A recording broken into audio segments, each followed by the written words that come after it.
my name is Julia, if you don't know me, and I'm the founder of Beyond My Fence, a small shop on Etsy, and I opened up my shop a little over 6 months ago. A few days ago, I put out a poll on my shop account and my personal account, and I asked you guys if you would be interested in a video kind of explaining why I opened up my shop and to also answer any questions that you guys might have about opening a small business, what it takes, how did I get successful, and just the little details that kind of go into the business. I'm trying to keep this video really casual, so there might be a couple pauses. I just want it to be a real casual conversation between me and you, and we can just have a little bit of talk. I hope that this video inspires you to go after your dreams and not to be afraid of opening a business or doing that thing that you're passionate about. Now, if you want to know my secret to success when opening a small shop, make sure to stick to the end or just fast forward to question number 4, because that's where all the juicy details are about running a successful shop. So I wanted to start off by answering the question why I opened a small business. So I opened up my small shop at the height of the pandemic. I had my hours cut from work, which I'm sure a lot of you either got your hours cut or lost your jobs because of COVID. And I was about to start graduate school in August, and I was a little freaked out about how I was going to meet those costs. So I decided to open a shop and see if I could earn a little bit extra income. My dad had a vinyl cutter at home. It was sitting around, no one was really using it. So I tried to think, what could I do with this machine? What could I product could I come up with that could be helpful in this time, and I could really use the machinery that I already had. And that's when I decided to start selling custom face masks. They were for kids, and at the front of the face mask it had the child's name, and on the back of the face masks I had the days of the week, so Monday, Tuesday, all the way through Friday, so that kids could know which mask to wear once school started back up again, because at that time the CDC was recommending that everyone wear face masks and that they would wash it regularly. And I wanted to kind of ease a burden off of parents as they were transitioning, working from home, online schooling with their kids, and balancing all these different things. I wanted to be able to take a little burden off and make sure that their kids were wearing the right mask during the right day that was clean and safe and sanitary for them. So I started doing that, and then the market got very saturated because lots of people started selling face masks, lots of people started imitating my idea. A couple Chinese companies started selling face masks for a lot cheaper than I could, so it kind of got hard to compete. So I started trying to pivot to a new market, which I will share with you a little later on. I wanted to answer the second question, which is how did I overcome my fear to open a new shop? And I'll be completely honest, when I started the face masks and selling those, I wasn't really scared because I already had the vinyl cutter machine at home. I had to buy face masks, but I bought one face mask to make the prototype and be able to have pictures to post, and then I would only buy new masks as orders came in. So there wasn't a lot of risk, there wasn't a lot of investment. But the fear came in when I started pivoting to a larger product that would have more investments as I started. If you've been following me for a while, you know that now I sell custom portrait stickers. If you haven't seen it, I'll put a picture right around here somewhere so you guys can see. And that involved a lot of investments because I had to buy an iPad, I had to buy an Apple Pencil, I had to invest in softwares, and I wanted a new cutting machine that just worked smoother than the one that I currently had at home. And I was really scared because that was a couple $1,000s that I would have to invest head on, and I wouldn't even know if people would buy my product, if people would like my product, if it was a good product, and I was just gonna have to kind of dive head first.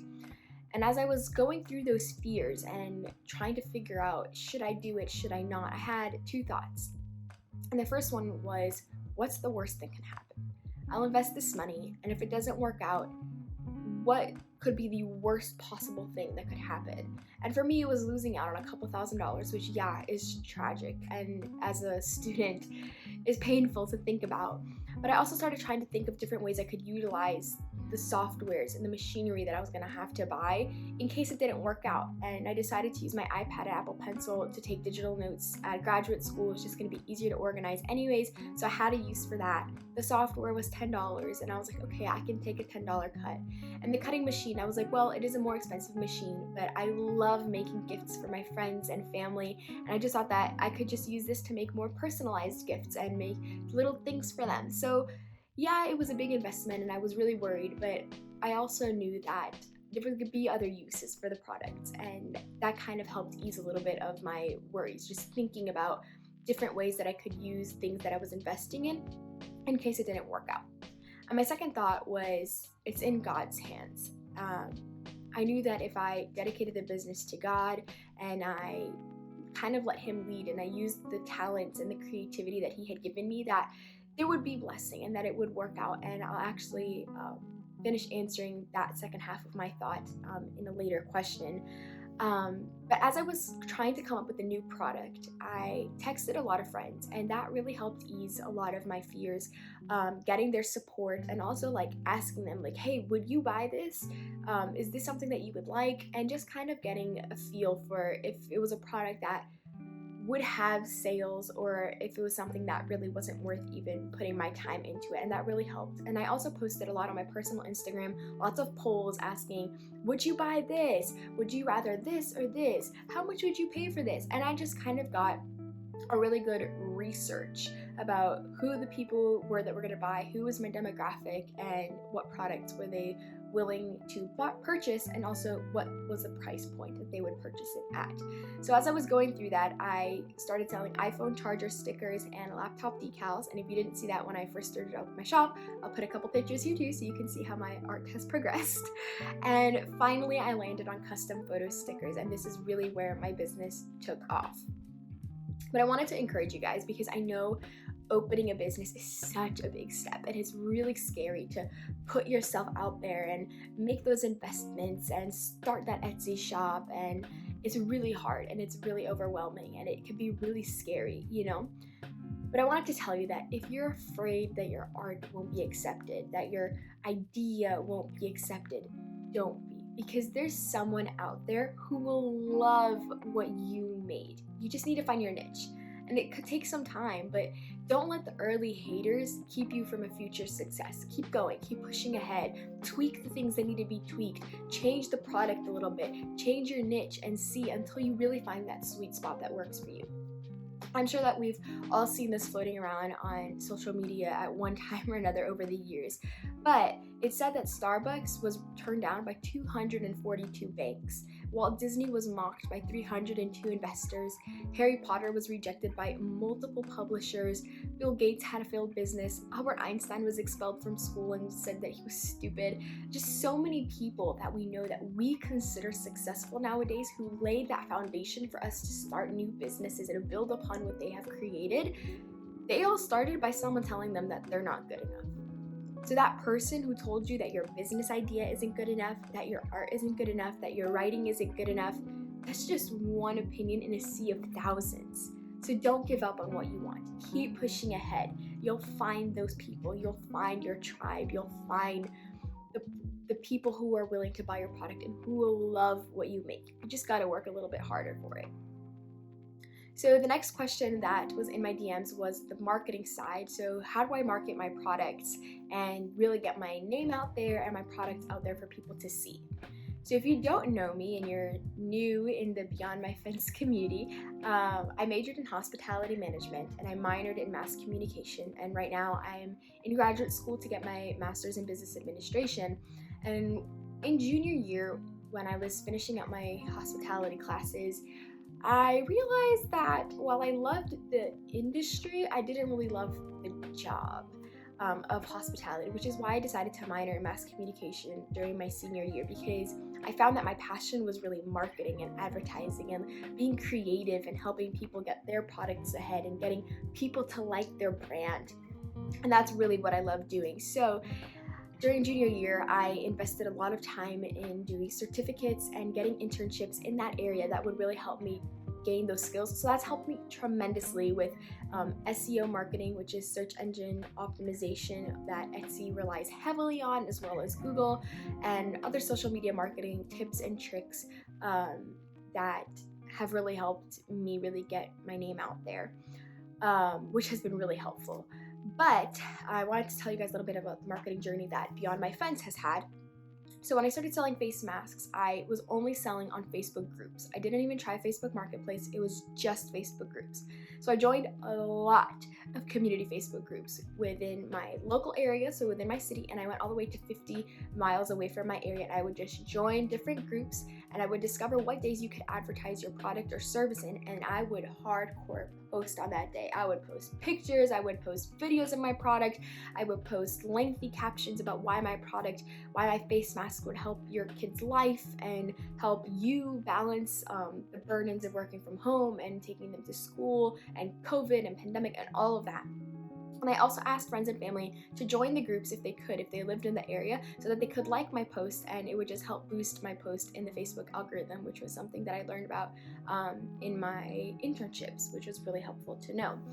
And that really helped me. I got a lot of word of mouth marketing from that. People who would buy my masks would then post later in the group again a byproduct. So even if I couldn't post on Monday through Thursday about my face mask, I could only post on Friday. I had people posting throughout the week that they had gotten my mask, that they liked it, that it was great quality, and I would get more orders that way, which was super helpful and super great to have. Once I pivoted to the photo stickers, I opened my Instagram account Beyond My Fence, and I started posting my products in there, but it's very hard, and I wish I could say that I'm like the star student or mentor, I guess, for running your own Instagram account for your business, but I am not. It's very hard managing a small business full-time, going to graduate school full-time, and running a social media full-time, because running social media is a full-time job. I'm sure lots of influencers, I'm not an influencer, but I'm sure lots of influencers can agree with me that it's a lot of work to constantly be posting new content and new stories and doing live videos and everything that entails to running a successful Instagram account that really gets your name out there, you know? So I fail more than I want. I know everything that I need to do, but I don't apply it all the time. I love experimenting with new ideas that I have on my business account. So things that I've seen other companies do, I'm like, ooh, that was a good idea. I'm gonna try that on my own. And sometimes it flops, sometimes it doesn't work, sometimes it works really great and it's awesome. But I fail more than I want. That's one of my 2021 goals for this year, is to be more consistent on my Instagram, to be more engaged and really build stronger relationships with my followers and other artists and other people, because I know that relationships really help with your marketing. You know, it's better to have good relationships with a few people who are loyal and they'll have great word of mouth marketing to other people than have tons of followers, but most people don't even really care what you're talking about, which is where my number one marketing tip comes in. And this is the best marketing tip that I can give you, and it's be yourself. I know, lame. Everyone knows that. Everyone says that. Yeah. Skip. Don't skip. Hear me out. Be authentic.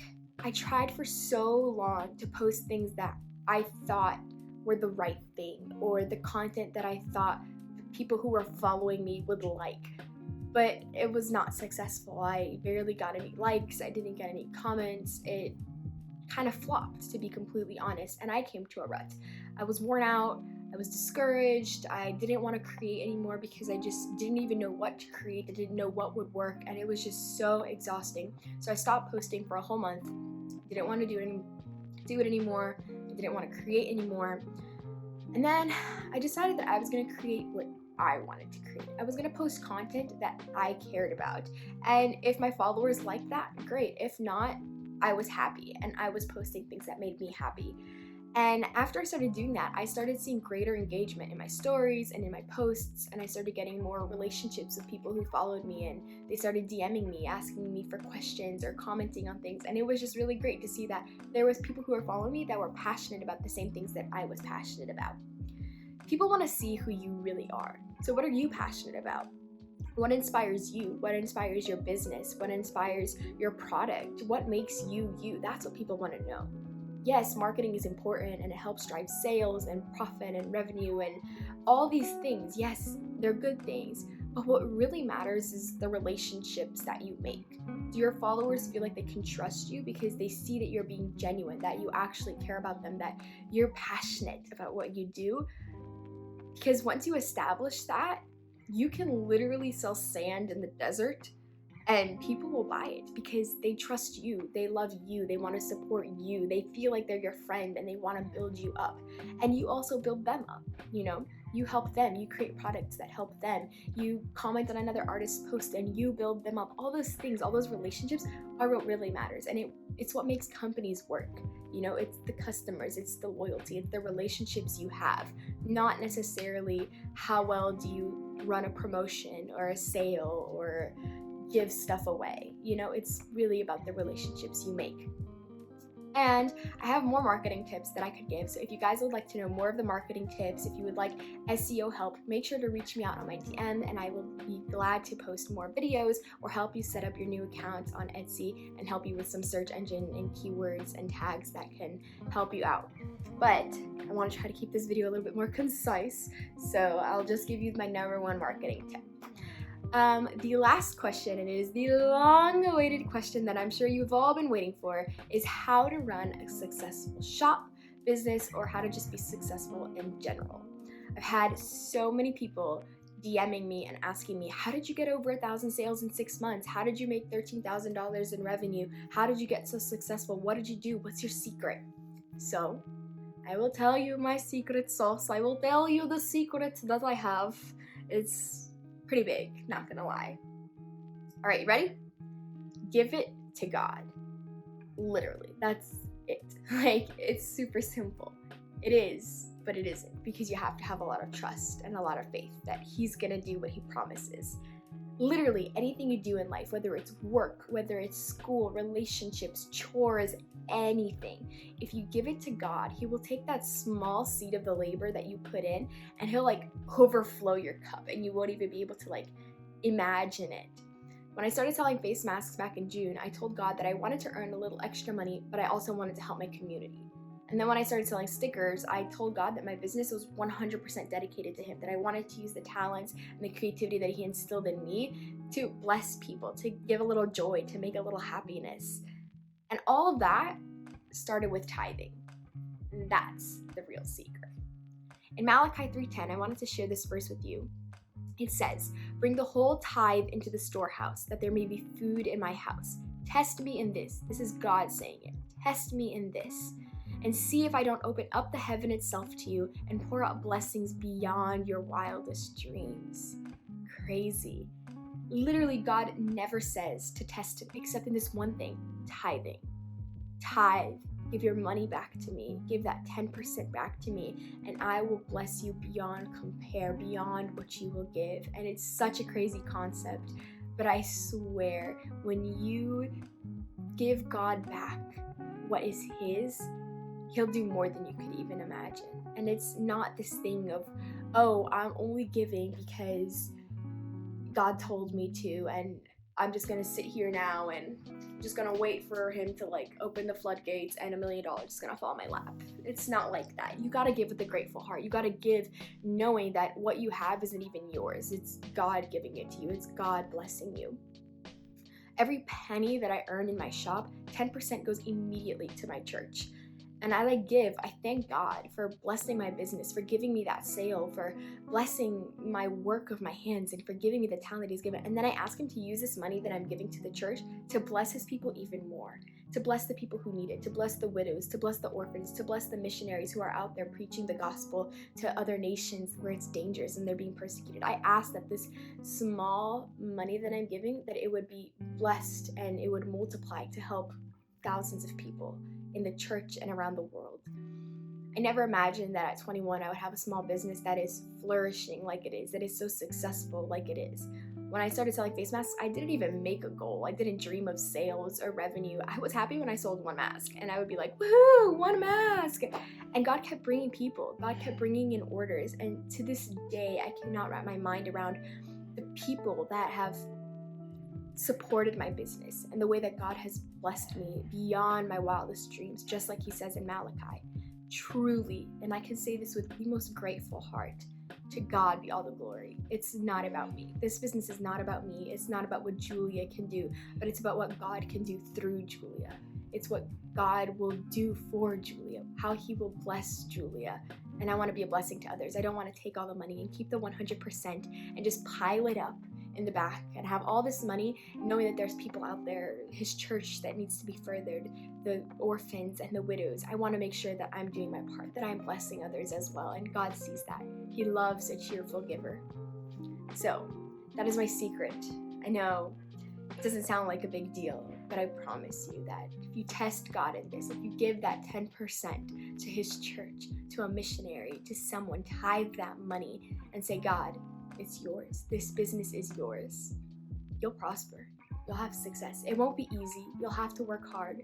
God sees the 40 hours or more a week that I put into my business. He sees the tears when machines break down and everything feels like it's going wrong. He sees the frustration when I feel like I don't have enough hours in the day to get things done. He sees all that, but he blesses it. He sees those seeds of labor and he lets something beautiful grow in its place, and it's amazing. So I encourage you, if you have a small business, if you're planning on opening a small business, dedicate it to God and then tithe 10% of your revenue to the church or to a charity in God's name, and thank him for just the blessings that he's doing and that he will do, because he's a man of his word. He's a God of his word.